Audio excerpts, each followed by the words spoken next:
দুই ভাই মোহাম্মদ লেখছেন। লেখার পর এবার হাসান বলতেছেন, হোসেন রে তুমি বলো আমি বলবো। এরে হুসাইন, কে নবীকে বেশি ভালোবাসে এটা হাতের লেখা জমা দাও, এরপরে আমি হাতের লেখা থেকে তোমাকে বলবো। হযরত হুসাইন ডাক দিয়ে বললেন, ভাইজান আপনি ওনার নাম মোহাম্মদ লিখেছেন, আমি ওনার নাম মোহাম্মদ লিখেছি। তবে ভাইজান আমি আপনাকে বলি, আমাদের নানা এমন একজন মানুষ, আসমানে তারা উঠলে চন্দ্র সূর্য উঠলে যেমন চমকায়, ঠিক আমাদের নানা মোহাম্মদকে যারা ভালোবাসে তাদের সামনে নবীদের নাম নিলে তারা এইরকম নুরানি মোহাম্মত দেখতে পায়। কথা বলেন ঠিক না দেখি? সারে আলম নেইয়া দেখো कैसा নূর ছায়া হয়। পাকিস্তানের একজন কবি বলেছেন এইটা এখন আমরা কইলে কবি হুজুরে দি সুন্নি গান না, এটা সুন্নিদের গান না, এটা আশিকের সুন্দর গান। नूर वाला आया है, नूर लेकर आया है, छारे आलम नैया देखो कैसा नूर छाया है। अस्सलातु अस्सलामु अलैका या रसूल अल्लाह, अस्सलातु अस्सलामु अलैका या हबीब अल्लाह। बोलें अस्सलातु अस्सलामु अलैका या रसूल अल्लाह, अस्सलातु अस्सलामु अलैका या हबीब अल्लाह। तेरे नस्ल पाक में है बच्चा बच्चा नूर का, तू है ऐने नूर तेरा सब घराना नूर का।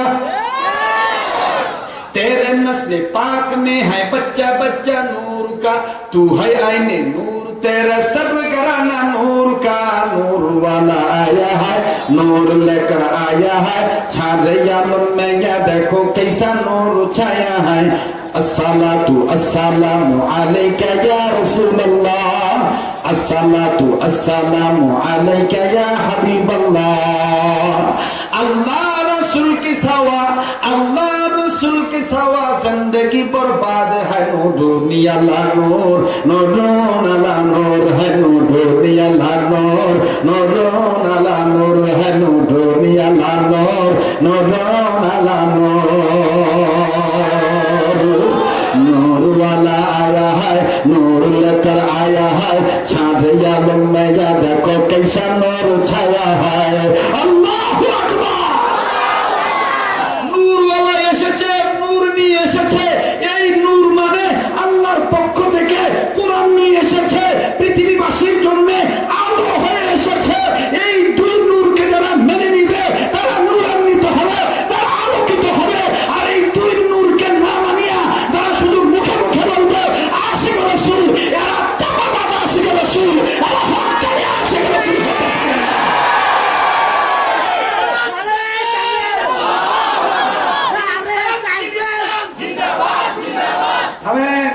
কথা আছে, আমি খালি মিস কল দিব, আপনারা নাম্বারের কোড দেখে বুঝা ভালো লাগবে এটা কোন সিম। সব কথা ভাইয়া কম যাইব না, কথা বল না কেন? আফসোস আল্লাহ যদি বাঁচায় রাখে পরবর্তীতে হবে। এখন শোনেন, এবার দুই লেখা লেখছে, দুইজনে লিখছে। হযরত দুইজনের মধ্যে যিনি বড় তাকে সম্মান করে বলতেছে, আপনি বড় ভাই, আপনি বিচার করেন, আপনি কোন কার হাতের লেখা বেশ সুন্দর। এখন বড় জনে হাতের লেখা দেখে বিচার করতে পারতেছে না, দেখতেছে যে আমি যেমনি মিম লেখছি, শুনতেছেন নি, আমি যেমনি হা লেখছি, আমি যেমনি মিম লেখছি, আমি যেমনি দাল লেখছি, একইভাবে তো আমার ভাইও লেখছে, ছোট ভাইও লেখছে। ওখান যদি আমি কই তোরটা ভালো হয়নি, আমারটা ভালো হয়েছে, হ্যাঁ সোজা লেখা মার কাছে, মায় তো বিচার দিব আব্বার কাছে, আর বাপে বাপে আব্বাই মিললে দুজনে নানার কাছে কইব। আর নানায় যদি কষ্ট পায় জিব্রাইল কইব যে এই ঘটনা এই হয়েছে, কাজে আমার বুঝে কইতে হইব। এবার বড় ভাই ডাক দিয়ে কইতে যে ভাই তোরটা আমি কই চাচ্তাম না, আমার তোর কওয়ার দরকার নাই, ল যাইগা মা বাবার কাছে যাইগা। সুবহানাল্লাহ কইবেন না?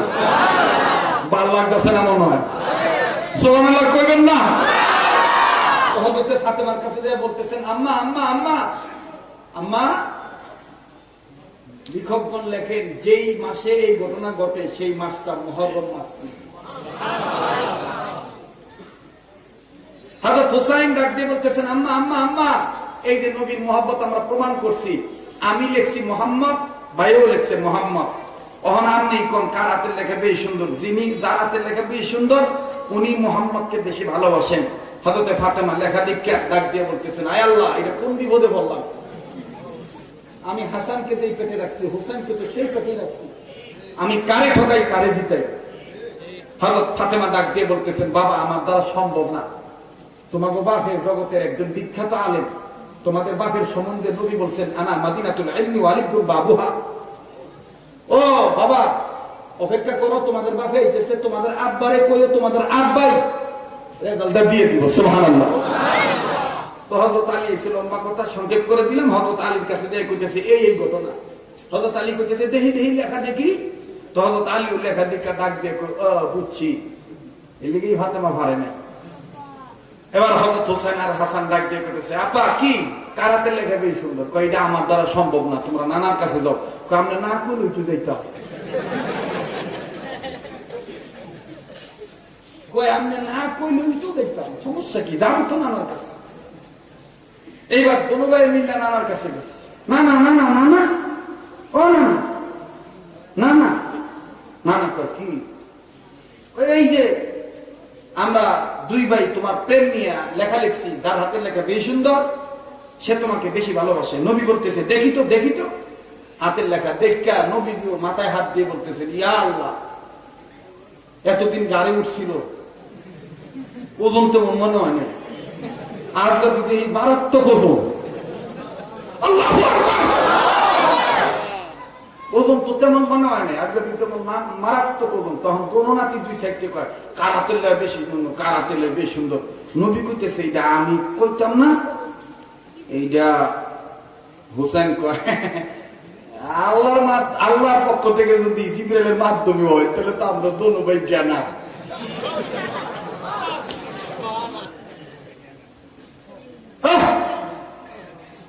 এইবার ফানাদারা জিবরাইল আমিন দাহিয়াতুল কলবি শুরুতে আইছে। দাহিয়াতুল কলবি শুরুতে আসার পরে হযরত হুসাইন আর একটা কথা মনে হয়ে গেল, কইতাম এই দাহিয়াতুল কলবি ফেরেশতা জিবরাইল দাহিয়াতুল কলবি শুরুতে। তো হুসাইন বাসায় খাবার অভাব হইলেই, কোন আমার খাওন না পেলে নানার কাছে যায়, খাইতাম খাইতাম, খাওন কই, আপনি পকেটে কি আছে দেন। নাতির এরকম নানার লগে একটু অবস্থা করে না। একদিন দাহিয়াতুল কলবির সুরত নিয়ে জিবরাইল আইছে, তো হুসাইন ওই মুহূর্তে ঢুকছে। এখন হুসাইন মনে করছে এটা দাহিয়াতুল কলবি, এটা মনে করিয়া জিবরাইলের গলাটা ধরে ডাক দিয়ে কইতেছে, অনেক সময় তোমারে দেখি তুমি নানার পাশে বইয়া তো, আজকে আমি তোমার তেনে খাওয়ান না নিয়ে দেখতাম না। আপনারা কি বলেন, ফেরেশতারা কি খায়? ঘুমায়? ফেরেশতাদের জন্য খাওয়া জায়েজ আছে? ঘুমানো জায়েজ আছে? তো হযরত হোসেন ডাক দিয়ে কইতেছে, আমারে খাওন দাও। জিবরাইল নবীর দিকে তাকায় কয়, ইয়া রাসূলুল্লাহ, এটা কি হইল? আমি খাওন পাবো কই? আমি তো খাই না। হযরত বিশ্বনবী বলতেছেন, এটা তোমারে তো ধরছে, আমি কি কইতাম? জিবরাইল ফট করে দাহিয়াতুল কলবি সুরত নিয়ে কইছে, আমি খাওন পাবো কই? খাওন নাই। হোসেন ডাক দিয়ে কইতেছে, খাওন নাই, তোমার পকেট চেক করে দিই। তো হযরত হোসেন জিবরাইল রে দাহিয়াতুল কলবি মনে করে পকেটে হাত ঢুকেছে। আল্লাহ পাক জান্নাতের ফেরেশতাকে বলতেছেন, এই কে তোর পকেটে হাত দিছে জানোস? এই জান্নাতের ফেরেশতা, জিবরাইলের পকেটে কে হাত দিছে জানোস? জান্নাতি যুবকদের সরদার। আল্লাহু আকবার। যদিও ফেরেশতাদের জন্য খাওয়া হারাম, কিন্তু হোসেন যেহেতু পকেটে হাত ঢুকাই দিছে, আমি চাই না জান্নাতি যুবকদের সরদার আমার ফেরেশতার পকেট থেকে খালি হাতে ফিরে আসুক, এটা আমি চাই না। যা জান্নাত থেকে এক জোপা আঙ্গুর জিবরাইলের পকেটে দিয়ে দে। এবার হযরত হোসেন বিসমিল্লাহ বলে পকেটে হাত দিছে, ওখানে আঙ্গুর কসকস করে। আঙ্গুর হাতার ডাক দিয়ে কয়, না না, এটা কি বলো? কইলো খাওন নাই, ওখানে পকেট বোঝাই খাওন। নবী কয়, কি মন খাওন বার করো। হযরত হোসেন বার করছে।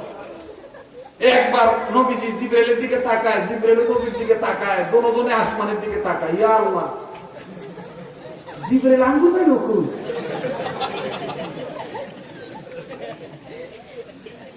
আল্লাহ জিবরাইল আঙ্গুর খাইলো কই, কষ্ট হচ্ছে আপনাদের? তাই না? আল্লাহ পাক জিবরাইলকে বলতেছেন, এই ঘটনা আমি ঘটাইছি, কথা কইস না, কথা বলে ধরা খাবি। নবীজিকেও আল্লাহ জানায় দিলেন, ও নবী, আপনার নাতির ইজ্জত আমি আল্লাহ রক্ষা করছি। সেই হুসাইনকে মহব্বত করবে যারা এই দিনে, আশুরা আসলে হযরত হুসাইনকে কেন্দ্র করে নয়, আশুরা আগে অর্থাৎ মুহররম আগে, হুসাইন পরে। কিন্তু এই আশুরাকে, এই আশুরার দিনে ঐতিহাসিক বিদ্বান লেখেন, এই মুহররমের চাঁদে 10 তারিখ একটা ঘটনা ঘটছিল, হযরত হুসাইন শহীদ হয়েছে। এই জন্য কিয়ামত পর্যন্ত হযরত হুসাইনের রক্তের ঘাম কিয়ামত পর্যন্ত মুহররমের চাঁদের সাথে মিশ্রিত। কথা বলেন ঠিক কিনা? যার কারণে কিয়ামত পর্যন্ত ফলাফলের নাম হাসান হুসাইন হইব, ইয়াজিদ হইতো না, সীমার হইতো না। যেটা কথা কইব না মনে করবেন, হ্যাঁ সীমারের খালতো ভাই। জোরে কথা কম ঠিক কিনা?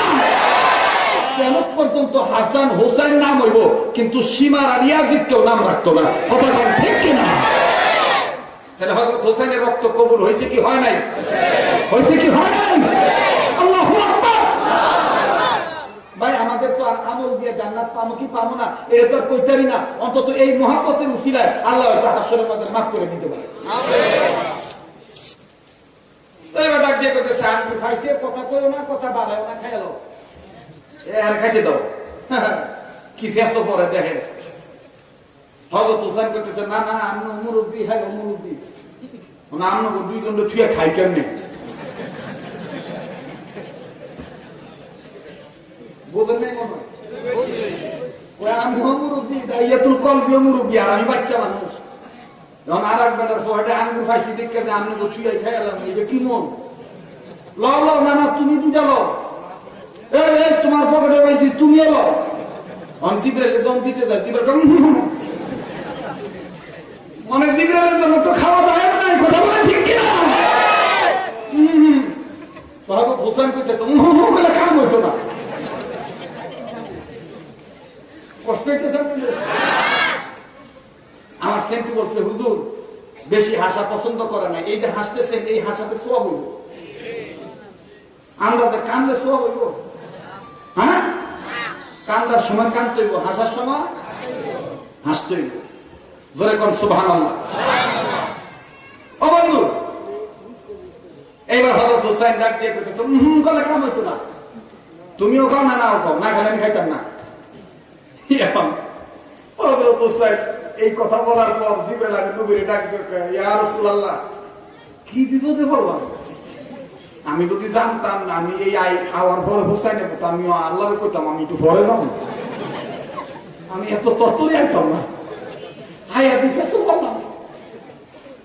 এবার হযরত হুসাইন বলতেছে, না না করে সহ্য হইতেছে না, খামু খামু, তো খাও না। ওনারা তোর কোথায় খাইতাম নেই তো নবীজি বিসমিল্লাহ করে মুখে দিছে। জিবরাইল যখন মুখে দেয় না, হুসাইন করতেছে, তুমি না খালে আমি খাইতাম না। মেজবানের লগে মেহমানের লগে মেজবানের খাইতে হইব, তাহলে না ঠিক হইব। জিবরাইল কয়, আরে আমি কেমনে কইতাম, আমি ফেরেশতা, আমি মানুষ না, এটা কইলে তো আর এক বিপদ। এই জন্য হযরত জিবরাইল ডাক দিয়ে কইতেছে, তুমি খাও আমি খাইতাম না। কয় না, তুমি না খেলে আমি খাইতাম না। এইবার আকাশের দিকে তাকায়া জিবরাইল কইতেছে, ইয়া আল্লাহ, আঙ্গুর দিছো দিছো, আমার জিগায় দাও নাই, অনেক দিয়ে আমার ফেসো ফলাইছো। ওখানে এই আঙ্গুর কেমনে খায়? সাবায়া খায় না গিল্লা খায় না কেমনে খাইতাম? এটা তো আমি জীবনও খাইনি, আমার তো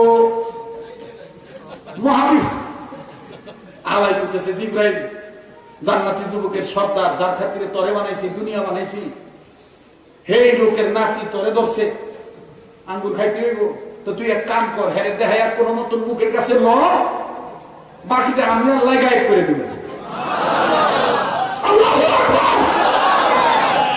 ডাক দিয়ে কইতেছে, বাকিটা আমি আল্লাহ গায়েব করে দিব, তুই মুখের কাছে ল।